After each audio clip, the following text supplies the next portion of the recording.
জেলার সভাপতি শ্রদ্ধেয় দাদা রূপক ঘোষের বাড়িতে কালকে কিছু দুষ্কৃতিকারীরা হামলা করেছে।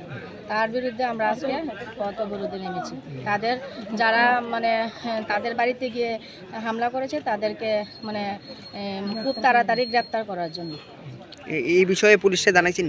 হ্যাঁ, জানানো হয়েছে। পুলিশ কি তা কইছে? তারা বলেছে চেষ্টা করছে। পার্টির যে যুব মোর্চার সভাপতি রূপক ঘোষ, ওনাকে তীব্রামাতা দলের আশ্রিত গুন্ডারা 100 জনের মতো লোক এসে ওনার বাড়িতে আক্রমণ করে। ওনার বৃদ্ধা মাকেও ওনারা ছাড়েনি, ওনার বৃদ্ধা মাকে পর্যন্ত ওনারা মেরেছে। তারপর আমরা সঙ্গে সঙ্গে হাসপাতালে নেই।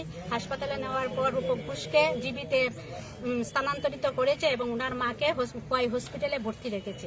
তারপর আমরা কোয়াই থানাতে গিয়ে নাম সিসিটিভির ফুটেজ ছিল, সিসিটিভির ফুটেজ থাকার পরেও আমরা দিয়েছি এবং ওনাদের বিরুদ্ধে আমরা এফআইআর করেছি। আমরা থানাকে আমরা জানিয়েছিলাম যে যদি আজকের সকাল 9টার ভিতরে আসামি গ্রেপ্তার না করে তাহলে আমরা আন্দোলনে যাব, আমরা সড়ক অবরোধ করব। কিন্তু আমরা দেখলাম যে আজকে 9টা পেরিয়েছে, ওনারা কোনো আসামি গ্রেপ্তার করেনি। তার জন্য এই পরিপ্রেক্ষিতে আমরা আজকে রাস্তায় বসেছি। আর যদি আসামি গ্রেপ্তার না করে তাহলে এর চেয়েও আমরা বৃহত্তর আন্দোলনে আমরা যাব। আমরা তীব্রামাতার আসামিদেরকে গ্রেপ্তার করতেই হবে এবং রূপক ঘোষকে কেন মেরেছে এটার আমরা জবাব চাই।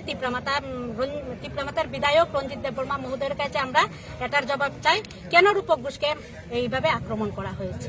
এটার জন্য আমরা আজকে পথ অবরোধে বসেছি।